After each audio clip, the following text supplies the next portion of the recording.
Welcome to Karthik Tamil defence update. நம்ம இன்னைக்கு என்ன டாபிக் பார்க்க போறோம்னா உள்ள போகலாம் வாங்க. 2047 இந்தியா தனது விமானப்படையோட ஸ்குவாட்ரான் ஸ்ட்ரென்த்தை 60 ஸ்குவாட்ரான் வரை உயர்த்தலாம் என்று இப்போது தகவல்கள் வெளிவந்துள்ளன. சரி, அதை பற்றி பார்க்கலாம் வாங்க. 2047 இந்தியா விக்சித் பாரத் என்ற இலக்கு நோக்கி நம்ம முன்னேறி வருகிறோம். அதில் மிக முக்கியமாக பங்கு வகிப்பது நம்ம இந்திய விமானப்படை. உங்களுக்கு எல்லாருக்கும் தெரியும், தற்போது இந்திய விமானப்படை சுமார் 29 ஃபைட்டர் ஸ்குவாட்ரான் மட்டுமே செயல்பாட்டில் உள்ளது. ஆனால் நம்மளுக்கு 2047 இந்த எண்ணிக்கையை 60 ஃபைட்டர் ஸ்குவாட்ரான் வரைக்கும் உயர்த்தணும். நீண்டகால இலக்கு குறித்து பல பாதுகாப்பு ஆய்வுகள் மற்றும் தொழில்துறை விவாதங்கள் இப்போது வெளியாகியுள்ளன. இது அதிகாரப்பூர்வமாக உறுதி செய்யப்பட்ட இறுதி எண்ணிக்கை கிடையாது. ஆனால் பாதுகாப்பு திட்டமிடல் படி இது பரவலாக விவாதிக்கப்பட்டு இதை மினிஸ்ட்ரி ஆஃப் டிஃபென்ஸுக்கு ப்ரொபோசலுக்கு நம்ம இப்போதை அனுப்பிச்சிருக்கிறாங்க. சரி, நம்ம இப்போது தற்போது நிலையை பற்றி பார்ப்போம். அதாவது ஒரு ஃபைட்டர் ஸ்குவாட்ரன்ல பொதுவாக 16 முதல் 20 விமானங்கள் வரைக்கும் இருக்கும். நம்ம ஆவரேஜாக ஒரு ஸ்குவாட்ரன்ல 18 விமானம் மெயின்டைன் பண்ணுறோம். இந்திய விமானப்படையின் அங்கீகரிக்கப்பட்ட அதாவது சாங்ஷன்டு ஸ்குவாட்ரன் ஸ்ட்ரென்த் என்ன பார்த்தீங்கன்னா 42. ஆனால் இதில் மிக்க 21 விமானம் முழுமையாக ஓய்வு பெற்றுவிட்டது.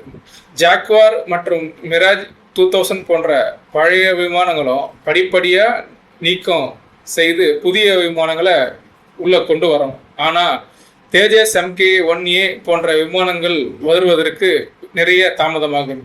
இதனால் தற்போது செயலில் உள்ள ஸ்குவாட்ரான் எண்ணிக்கை சுமார் 29ஆக குறைந்திருக்குது. நமக்கு ஏன் 60 ஸ்குவாட்ரான் தேவை என்பதை பார்ப்போம். 2047 இந்தியா எதிர்கொள்ள வேண்டிய முக்கிய சவால்களை பார்க்கணும். சைனா ஏற்கனவே 6ஆம் தலைமுறை போர் விமானத்தை நோக்கி இப்பொழுது சென்று கொண்டிருக்கிறாங்க. அது மட்டும் இல்லாமல் அவங்க J-20 ஸ்டெல்த் ஃபைட்டரில் நூற்றுக்கணக்கான விமானங்களை படையில இணைச்சிட்டாங்க. J-35 புதிய ஸ்டெல்த் விமானத்தையும் இணைக்க போகிறாங்க. பெரிய விமானப்படையை கொண்டு இருக்கிறாங்க. அதாவது அவர்கள் ஏற்கனவே 60 ஸ்குவாட்ரான் மேலே வச்சிருக்கிறாங்க. இப்பொழுது பாகிஸ்தான் பக்கம் போவாங்க. பாகிஸ்தானிடம் புதிய விமானம்னு பார்த்தீங்கன்னா JF-17 பிளாக் 3யும் J-10Cயும் மட்டும்தான். ஏற்கனவே அவங்க பல வருடங்களாக அமெரிக்காவோட F-16 பயன்படுத்திட்டு வராங்க. அது மட்டும் இல்லாமல் சுமார் 40 J-35 புதிய ஸ்டெல்த் ஃபைட்டரை அவங்க சைனாவிடமிருந்து இன்னும் 3 ஆண்டுகளில் இறக்குமதி செய்திடுவார்கள்.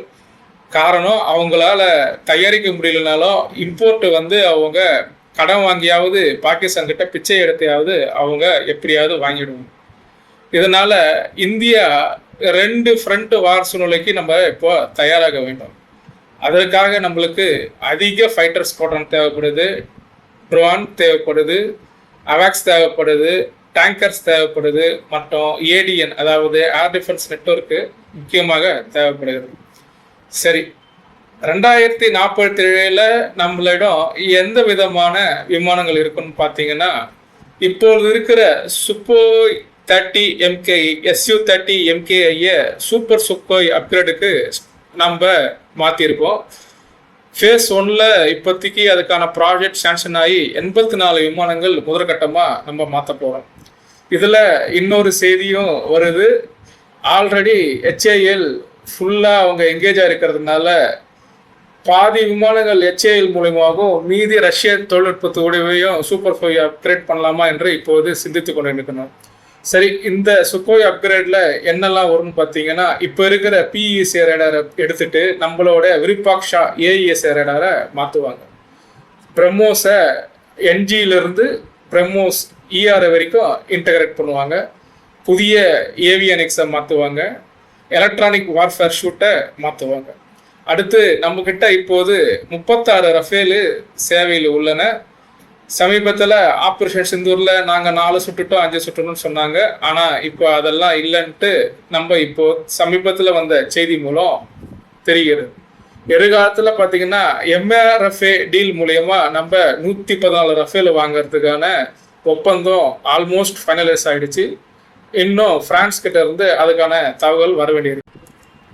முக்கியமாக தேஜாஸ் MK-1A இந்தியாவின் முக்கிய உள்நாட்டு ஃபைட்டர் போர் விமானம்.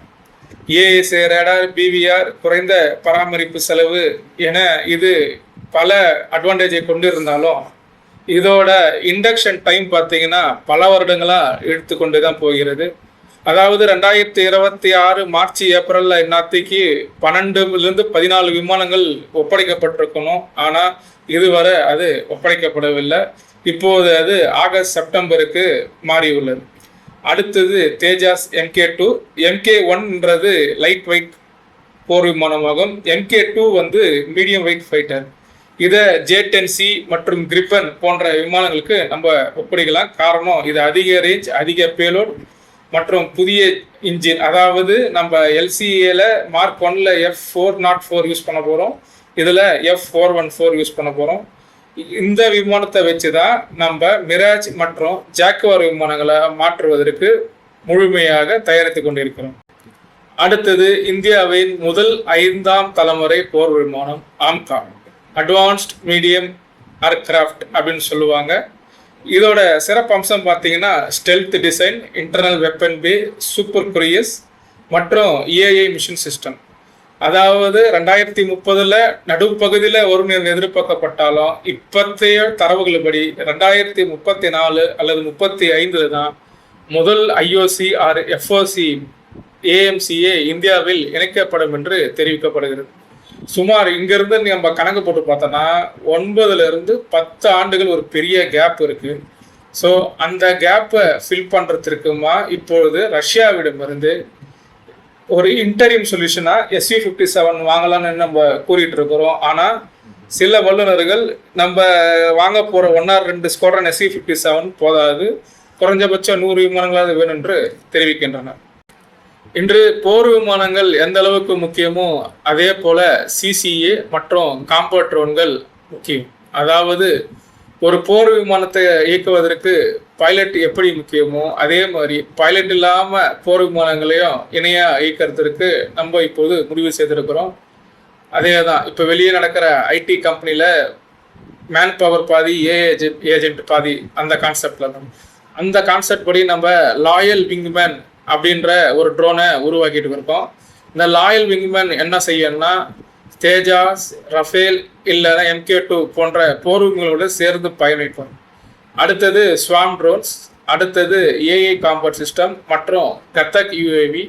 கத்தக் UAV நம்மளோட முக்கியமான ஒரு ஸ்டெல்த் UKV ஆகும். அன்மேன்ட் காம்பேக்ட் அட்டாக் வெஹிக்கிள் என்று சொல்லுவார்கள். சரி, 2047ஓட ஸ்குவாட்ரன் கணிப்பை நம்ம இப்போது பார்க்கலாம். 2047 நம்மளோட இருக்க முக்கியமான போர் விமானங்கள் பார்த்தீங்கன்னா சுக்கோய் 30 MKI சூப்பர் சுக்கோயாக இருக்கும்.